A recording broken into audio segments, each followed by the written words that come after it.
Before you buy a ticket to see John Wick, Chapter 2, the improbably fun sequel to the implausibly good John Wick, you might want to ask yourself how much tolerance you have for gunshots to the head, because there are a lot of those in John Wick, Chapter 2. More than you might think possible in a single movie. Is it gratuitous? Yes. Do all those people deserve to die? Probably not. But for our bearded boogeyman, who one character calls a priest and the devil in a single sentence, a shot to the head and one to the chest gets the job done quickly and efficiently. Why make things overly complicated? The same goes for the movie, about the storied hitman who was driven out of retirement and back into the game after some mobsters stole his 1969 Mustang and killed his puppy. Stuntman turned director Chad Stahelski's sequel is straightforward, fast-paced, and gets the job done entertainment-wise.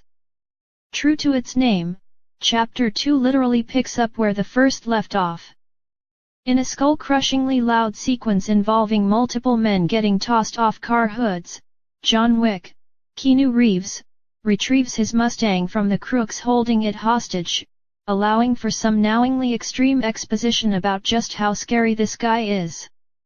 It's like a bonus final scene from the first film that gives closure to John's revenge mission and reminds us of his folk hero legend status. It also pushes reboot on the whole thing, allowing John to finally return to his modernist castle in the woods, bury his weapons once more in concrete, reminisce about his dead love and play with his dog. Yep, there's a new one. But soon enough, Santino D'Antonio, Riccardo Scamarcio, is knocking at his door asking John to repay the debt he owes. In this elaborate criminal underworld, there are only two rules: no blood is to be spilled at the Continental, the Hitman Hotel, and markers must always be honored.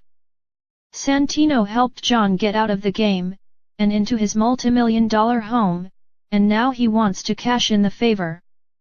This request leads John even further into the world of these dandy assassins as he goes to execute Santino's mission, and boy is it fun, especially the getting ready sequence where we get to see John being fitted for bespoke suits, occasion, social, buttons, 2, style, tactical, and choosing his weapons from the sommelier, Peter Serafino's.